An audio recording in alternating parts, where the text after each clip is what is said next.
आप जिस कुर्सी पे बैठे हुए हैं, जिससे हमारी शरीर बना हुआ है, रास्ते पे चल रहे हैं, आप जिस कार में घूम रहे हैं, फैन के नीचे हवा ले रहे हैं, ये एक हर एक परमाणु की कहानी है जो अरबों साल पहले पैदा हुआ था बिग बैंग थ्योरी में। आप जो आज हम पानी पीते हैं, पानी में मौजूद जो हाइड्रोजन है, वो हाइड्रोजन बिग बैंग के टाइम पे सबसे पहला जो एलिमेंट था वही निकल के आया था। लेकिन जो भी बड़े तत्व हैं, जो कार्बन है, कार्बन की वजह से अपनी कुर्सी है, कार्बन की वजह से अपनी बॉडी है, ये कार्बन कभी तारों के केंद्र में था। ऑक्सीजन जिसे हम सांस लेते हैं, आयरन जो अपने कुर्सी को मजबूती देता है, ये बिग बैंग से नहीं निकला हुआ था।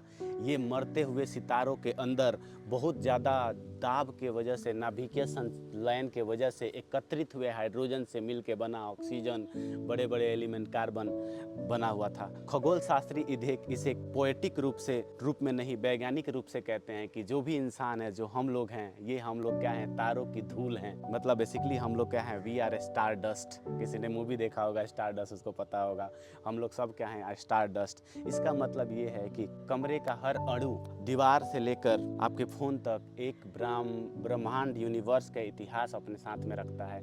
ये जो हमारे पास जितनी भी चीज़ें हैं, जो भी कण है, वो आज से नहीं, करोड़ों साल पहले हाइड्रोजन निकला था बिग बैंग थ्योरी से, उसे मिलके बना हुआ है। जब आप अपने घर में लाइट को ऑन करते हैं और आप लाइट को देख रहे हैं, तो उसी सिद्धांत पर सूरज को भी चमकता है। लेकिन ये छोटे पैमाने पे जब आप इलेक्ट्रॉन के बारे में, ये सब इलेक्ट्रॉन के बारे में है, ये सोचिए, ये ऊर्जा सोखते हैं। इलेक्ट्रॉन क्या करते हैं, ये ऊर्जा सोखते हैं। जब ये एक्साइटेड होते हैं तो वापस अपनी जगह पर आकर गिरते हैं। जब अपनी जगह पर आकर गिरते हैं तो छोटे छोटे रूपों में वहाँ से फोटोन निकलते हैं। ये वही फोटोन है जिसको आप लोग लाइट के नाम से जानते हैं, और उससे जो लाइट निकलता है वो रोशनी हमें दिखती है। अगर आप एलईडी लैंप के बारे में बात करें तो ये कोई मिनी सूर्य नहीं है, दो अलग अलग टाइप की लाइट है। एलईडी लैंप जो है, इसका मामला अलग है। एलईडी कैसे, एलईडी जितने भी हैं आजकल, एलिवेट लाइट कैसे करते हैं, सेमीकंडक्टर के अंदर जब भी क्या होता है कि इलेक्ट्रॉन्स इधर से उधर, इलेक्ट्रॉन और होल एक्साइटेड होते हैं, तो वहाँ से एनर्जी रिलीज होता है। उस एनर्जी की वजह से एलईडी लाइट जो होती है वो रोशनी करती है। ये एक क्वांटम इंजीनियरिंग का चमत्कार है। किसी दिन क्वांटम इंजीनियरिंग पे आपको डिटेल वीडियो बनाऊंगा, पता चलेगा। सबसे ज़्यादा इंटरेस्टिंग है, दुनिया में सब कुछ ही फजी फजी चल रहा है। अब एक और इंटरेस्टिंग चीज़ है, आज मैं जहाँ पे बैठा हुआ हूँ, आप लोग जहाँ पे बैठे हुए हैं, जो कैमरामैन जहाँ पे कैमरे को होल्ड कर रखा है, जो फ़ोन चला रहा है, जिस धरती के ऊपर हम लोग हैं, इंटरेस्टिंग चीज़ क्या है, ये उन चीज़ों से मिल के बना हुआ है जो खुद ही 99% से ज़्यादा खाली है। जिस कुर्सी पे आप बैठे हुए हैं उसमें जो एटम है, एटम के अंदर में जो है 99% से ज़्यादा जगह खाली है, फिर भी आप उसके ऊपर बैठे हुए हैं। ये एक काफ़ी इंटरेस्टिंग बात है कि इलेक्ट्रोमैग्नेटिक फोर्स और आपके पास में जो क्वांटम मैकेनिक्स है, जिसके वजह से सारे इलेक्ट्रॉन जो है आपस में बंधे हुए हैं, और उससे बने हुए कुर्सी के ऊपर हम लोग बैठे हुए हैं। ये भी काफ़ी अलग ही इंटरेस्टिंग चीज़ है। जबरा आप अपने आसपास के पैटर्न को देखिए, आसपास इधर उधर की चीज़ों को देखिए। आपका लैपटॉप का मदर बोर्ड हो, आपकी किताब हो, या आपके पास में आकाश गंगाओं को आकाश में देखिए।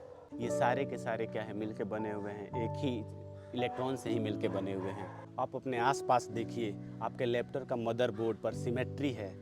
नेचर एक मैथमेटिकल लैंग्वेज है जिसे हम लोग फ्रैक्टल बोलते हैं। सेल्फ सिमेट्री का रूल हर जगह काम करता है। ट्री की ब्रांचिंग से लेके क्लाउड के किनारे पर, रिवर के डेल्टा से लेके, हाँ, यहाँ तक कि वेल के पेंटिंग तक, जो टाइनी क्रैक्स में भी ये सेल्फ सिमेट्री को शो करता है। अगर आप एक माइक्रोस्कोपिक में डस्ट पार्टिकल को जूम करके देखेंगे तो आप लोगों को ऐसा पता चलेगा वहाँ पे एक अलग ही, एक छोटी सी दुनिया चल रही है, और ये आपस में एक दूसरे से बंधे हुए हैं और बहुत बढ़िया एकदम डांस कर रहे हैं। कहने का मतलब ये है कि हवाओं में जिनको हम लोग बहुत छोटा समझते हैं, अगर आप उनको भी जूम कीजिएगा तो पता चलेगा उनके साथ हजारों करोड़ों ऐसे एटम्स और मॉलिक्यूल्स लगे हुए हैं जो एक साथ में डांस कर रहे हैं। अब चलते हैं अगले में। अब सबसे ज़्यादा इंटरेस्टिंग फैक्ट है हमारे दिमाग के बारे में। हमारा दिमाग एक कॉस्मोस की मिरर को दर्शाता है। कहने का मतलब पूरा का पूरा यूनिवर्स जो है हमारे दिमाग में ही है। अगर जिस तरह आपके न्यूट्रॉन्स हमारे दिमाग के अंदर क्या है, वेव लाइफ के स्ट्रक्चर हैं जो कि आपस में कनेक्टेड होते हैं, और वो स्ट्रक्चरली जो है आइडेंटिकल हैं। जिस तरह से हमारे गैलेक्सी का मतलब आकाश गंगाएं एक दूसरे से लिंक है, जो पूरी के पूरी कॉस्मिक वेव से जुड़ी हुई हैं।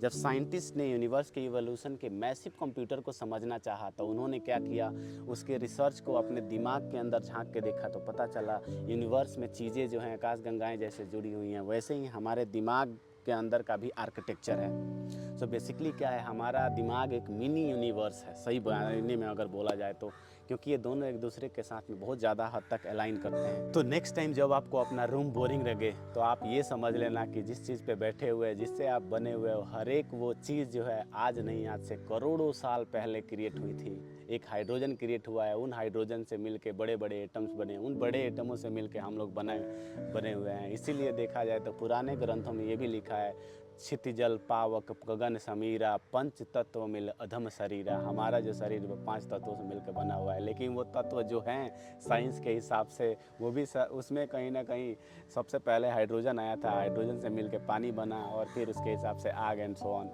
और तब जाके हमारी पूरे का पूरा यूनिवर्स क्रिएट हुआ।